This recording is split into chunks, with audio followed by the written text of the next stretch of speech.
नमस्ते and welcome each one of you. के moisturiser सबै स्किनले लगाउनु जरुरी छ? आज मोइस्चराइजरकै चर्चा गरौँ। मोइस्चराइजर स्किनको लागि एकदमै इम्पोर्टेन्ट एउटा क्रिम हो। यसको 5 कारण छ। नम्बर 1, यसले स्किनलाई हाइड्रेट गर्छ। इट मिन्स स्किनमा चाहिँ वाटरको लेभललाई चाहिँ यसले ब्यालेन्स गर्छ। नम्बर 2, स्किनको बेरियरलाई प्रोटेक्ट गर्छ। बाहिरबाट आउने ब्याक्टेरियाहरू भयो, धुलो मैलाहरू भयो, पोल्युसन्सहरू भयो, स्किनभित्र घुस्नु दिँदैन। नम्बर 3, तपाईको स्किन कुनै पनि टाइपको किन नहोस्, यसले ब्यालेन्स गर्छ है, यो जरुरी छ। नम्बर 4, तपाईले लगाउने कुनै पनि क्रिम या सिरम राम्रोसँग काम गर्नको लागि पनि मोइस्चराइजर इम्पोर्टेन्ट छ। र नम्बर 5, स्किनको एजलाई यसले स्लो गर्छ। त यो यसको इम्पोर्टेन्ट कुराहरू भयो किन मोइस्चराइजर रोज लगाउने। सो मोइस्चराइजर कस्तो चाहियो? जस्तो तपाईको स्किनको टाइप छ।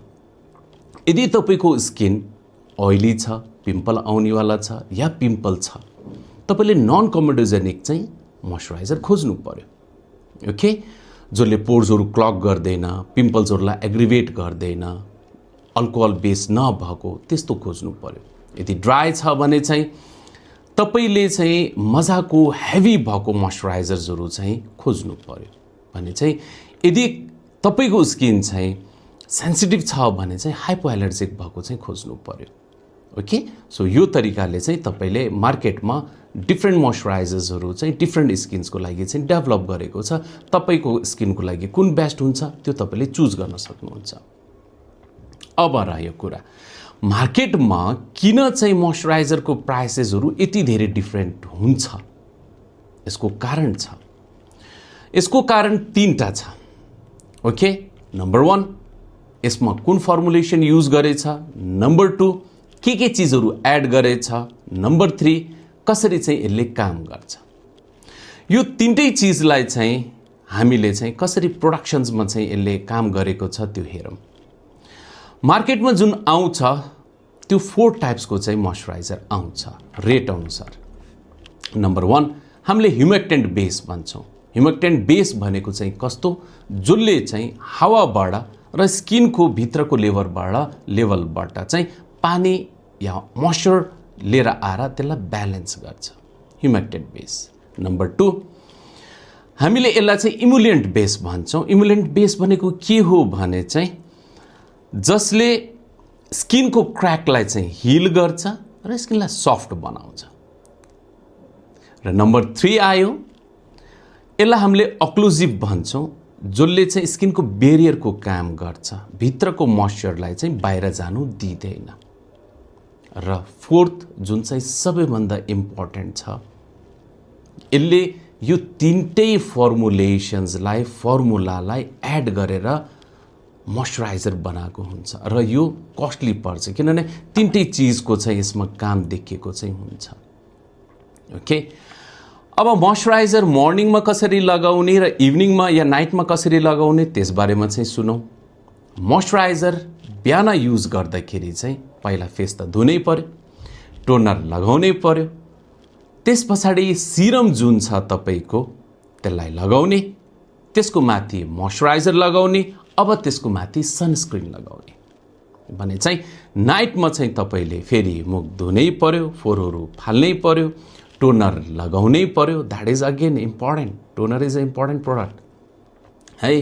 र अब त्यस पछाडि चाहिँ तपाईले तपाईको स्किनमा भएको सिरमहरू लगाउनु पर्यो, ट्रिटमेन्ट क्रिमहरू लगाउनु पर्यो, त्यसको माथि आईको क्रिमहरू लगाउनु पर्यो यदि तपाईले आईको कुनै पनि प्रोडक्टहरू चलाइराख्नु भएको छ भने, हैन।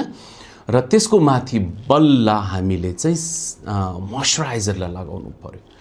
मोइस्चराइजरलाई लास्टमा किन लगाइन्छ भने because it sells your all products very well. मजाले चाहिँ यसले प्रोटेक्ट गरिदिन्छ। प्रोटेक्ट गरेको कारणले चाहिँ भित्र जति क्रिम्सहरू छ, जति प्रोडक्टहरू छ, जति ट्रिटमेन्ट थिङ्सहरू छ, त्यसलाई मजाले काम गर्न दिन्छ भने बाहिरको कुनै पनि चिजहरूलाई चाहिँ भित्र एन्ट्री गर्नु दिँदैन, मोइस्चर ब्यालेन्स गर्छ, हाइड्रेसन ब्यालेन्सहरू चाहिँ गर्छ, इफेक्टिभली कामहरू चाहिँ गर्नु दिन्छ। द्याट्स वाइ मोइस्चराइजर लास्टमा लगाउने। फाइन। अब त्यसको माथि चाहिँ कसैले चाहिँ यदि अरू कुनै प्रोडक्ट्सहरू छ भने लगाउनु मिल्छ, तर ट्रिटमेन्ट क्रिम चाहिँ हामीले थर्ड पोजिसनमा चाहिँ लगायौँ। फाइन। अब मोइस्चराइजरको चाहिँ यति कुरा हुँदाखेरि कुन मोइस्चराइजर चाहिँ बेस्ट होला यो समर सिजनको लागि भनेर सोध्नुहुन्छ भने चाहिँ I of course recommend a very good company और अ बेस्ट कम्पनी जसले चाहिँ मोइस्चराइजर चाहिँ डेभलप गरेको छ यो समर सिजनको लागि है। कम्पनीको नाम हो बियोन्ड बेसिक्स बाई नाज। धेरै राम्रो मोइस्चराइजर छ है। I will of course so you. यो यसको मोइस्चराइजर हो। यो व्हाइटनिङमा छ। इट मिन्स घामले गर्दा पनि यदि तपाईको स्किन चाहिँ डार्क भछ भने या डार्कर हुन्छ भने यसले प्रोटेक्ट गरिदिन्छ। यो यदि तपाईको स्किन ऑयली छ, पिम्पल आउनेवाला छ या पिम्पल छ, नन कमेडोजेनिक हो, लाइट वेट हो, नन ग्रीजी हो, सेन्सिटिभ स्किन छ भने हाइपो एलर्जिक चाहिँ हो। यसले यदि स्किन पुरै ड्राई छ यसले यति राम्रो काम गर्दैन। Yes of course combination skin सम्मको चाहिँ भयो, नर्मल स्किन्सको लागि भयो, this is again one of the best choice. Whitening पनि गर्छ। धेरै जसो मोइस्चराइजरले के गर्छ भने चाहिँ घाममा गयो भने चाहिँ डार्कनिङ बनाइदिन्छ। यसमा अलरेडी चाहिँ एउटा प्रोटेक्सन छ सनको चाहिँ, यसलाई ट्रिपल सनस्क्रिन चाहिँ भन्छौँ। यो सनस्क्रिन आफैमा चाहिँ होइन, यो पुरै सनस्क्रिनको काम यसले गर्दैन। सनस्क्रिन लगाउनु जरुरी छ, तर यसले धेरै जसो चाहिँ जुन मोइस्चराइजरले कालो बनाउँछ नि यसले बनाउँदैन, उल्टो तपाईँले व्हाइटनिङ फिल चाहिँ गर्नुहुन्छ। सो यो धेरै राम्रो चाहिँ छ यो कन्टेस्टमा पनि भने चाहिँ ओभरअल चाहिँ this is one of the best. र बियोन्ड बेसिक्सको चाहिँ सबैभन्दा धेरै यो समरमा चाहिँ जाने, धेरै जसो सबै समर्सहरूमा सबैभन्दा चाहिँ जाने, चाहे त्यो तराई होस्, चाहे त्यो काठमाडौँ होस् या कहीँ पनि होस्, सबैभन्दा धेरै जाने, सबैभन्दा राम्रोसँग यसले चाहिँ स्किनमा काम गर्ने र प्लस व्हाइटनिङलाई पनि यसले हेर्ने हैन। This moisturiser is one of the best. यो युज गर्नुहोस्। जसको पिम्पल छ, I already have told you कि यो नन कमेडोजेनिक हो, हाइपो एलर्जिक हो, अल्कोहल फ्री हो, त्यसले गर्दाखेरि चाहिँ स्किनको लागि सेफेस्ट काम गर्छ। नेचुरल इन्ग्रेडिएन्ट्सहरू राखेको चाहिँ छ। So I of course recommend this moisturiser. Use गर्नुहोस्। बिहान र बेलुका 2 टाइम्स यसलाई युज गर्नुहोस्। यो धेरै राम्रो चाहिँ तपाईको स्किनलाई चाहिँ यसले प्रोटेक्ट गर्छ, डेभलप गर्छ, एजलाई स्लो गर्छ र स्किनलाई व्हाइटनिङ गर्छ। So thank you. फेरि भेटौँला।